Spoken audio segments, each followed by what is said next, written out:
Bamboo chicken biryani. बहुत पहले quintal देश पर राजा विक्रम सिंह का शासन था। उसके शासन में प्रजा बहुत सुखी से जी रहे थे।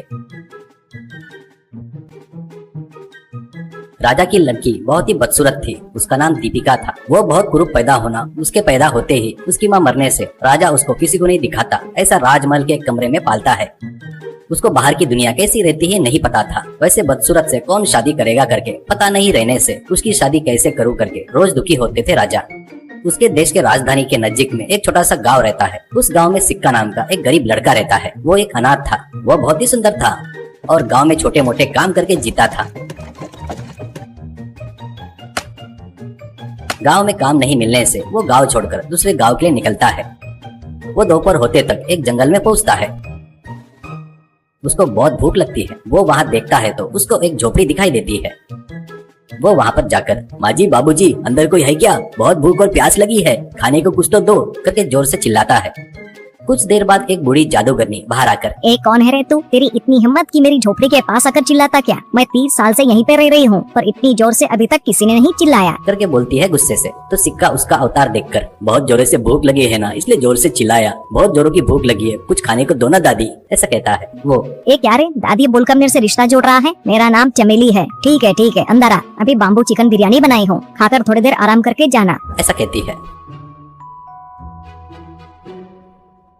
अंदर चमेली उसको प्लेट में बाम्बू चिकन बिरयानी देती है। वो फटाफट खाकर, वाह बहुत ही स्वादिष्ट है दादी, सच में तुम्हारे हाथों में जादू है, ऐसा कहती है। चमेली उसके बातों से बहुत खुश होती है।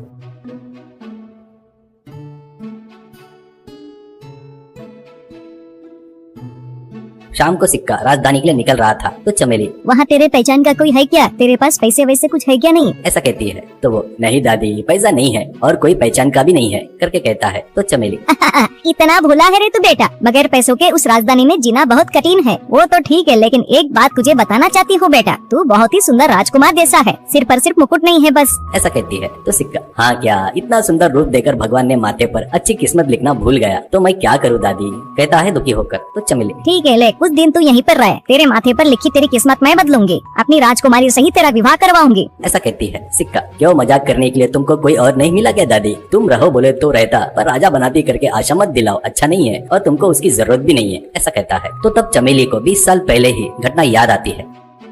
पेट से थी महारानी और राजा विजय सिंह एक बार अपने रथ से जंगल घूमने आते हैं।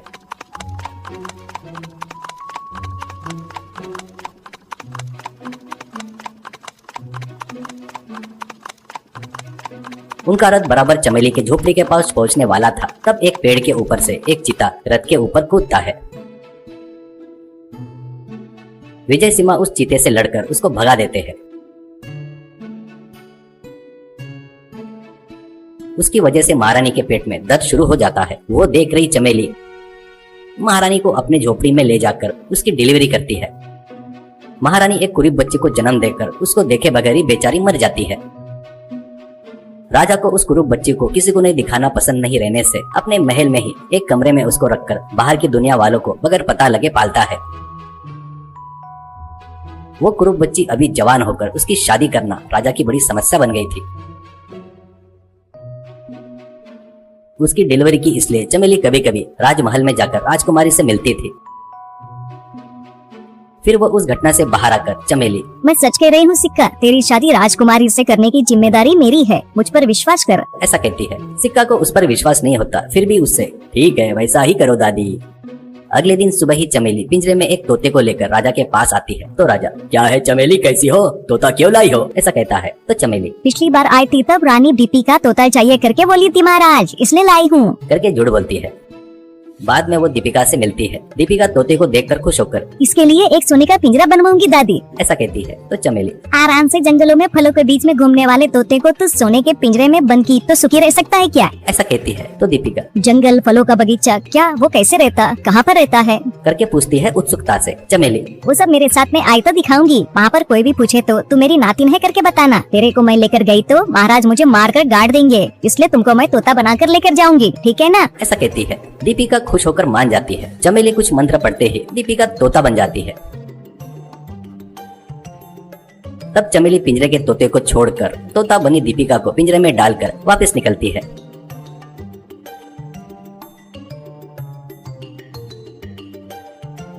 वो झोपड़ी के पास पहुंचते तक शाम हो जाती है। वहाँ पर खटिया पर बैठा सिक्का हाथों को हवा में घुमाते हुए कौन है ऐसा कहता है। तब चमेली क्या हुआ रे बच्चे, ऐसा क्यों अंधे जैसा कौन है कह रहा है करके बोलती है। सिक्का क्या है क्या दादी, तुम गई तब से मुझे कुछ दिखाई नहीं दे रहा है ऐसा कहता है घबराते हुए। चमेली घबरा मत, तेरी नजर वापस आ जाएगी, ठीक है। ये देख, मेरे नातिन को मेरे साथ लाई हूँ, इसको इलाज करना अच्छे से आता है, जल्दी ही तेरी नजर वापस आ जाएगी, ऐसा इलाज करेगी, ठीक है ना। ऐसा कहती है। बाद में चमेली दीपिका के बाजू में ले जाकर कुछ मंत्र पढ़कर तोते को दीपिका में बदल कर इसकी आंखों की रोशनी चली गई है, इसके आंखों पर ये लेप लगा, मुझे कुछ काम है करके उसको एक छोटे से बर्तन में लेप देती है। दीपिका सिक्का के पास आकर उसकी सुंदरता की दीवानी हो जाती है। उतने सुंदर लड़के को नजर नहीं रहने से, अंधा रहने से वो बहुत दुखी होती है। वो लेप आंखों पर लगा रही थी तो सिक्का फट से दीपिका का हाथ पकड़कर कौन हो तुम ऐसा कहता है। वो मैं चमेली की नातिन हूँ, मैं जो दवाई लगा रही हूँ तो आंखें जल रही है क्या ऐसा कहती है। तो सिक्का नहीं ऐसा कुछ नहीं है ऐसा कहता है। वो उसकी सुरीली आवाज पर फिदा हो जाता है।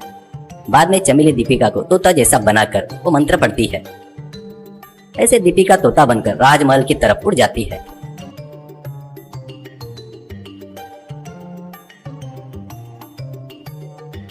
उस तरह वो रोज तोता बनकर सिक्का के पास आना, वहां उसके आंखों पर दवाई लगाना, वापिस तोता बनकर उड़ जाना चलता रहता है। ऐसे दोनों में प्यार पैदा हो जाता है। एक दिन सिक्का दादी मुझे तुम्हारी नातिन बहुत पसंद आई, मेरी आंखें वापस आ गई तो आपको एतराज न हो तो उससे शादी करूंगा, वो नहीं मिली तो मैं नहीं रह सकता ऐसा कहता है। चमेली ये क्या रे बेटा, तेरी तो युवरानी से शादी करती बोली थी ना, उसका कैसे फिर ऐसा कहती है। तो सिक्का मुझे किसी युवरानी की जरूरत नहीं, मैं अगर शादी किया तो तुम्हारी नातिन से ही करूंगा ऐसा कहता है।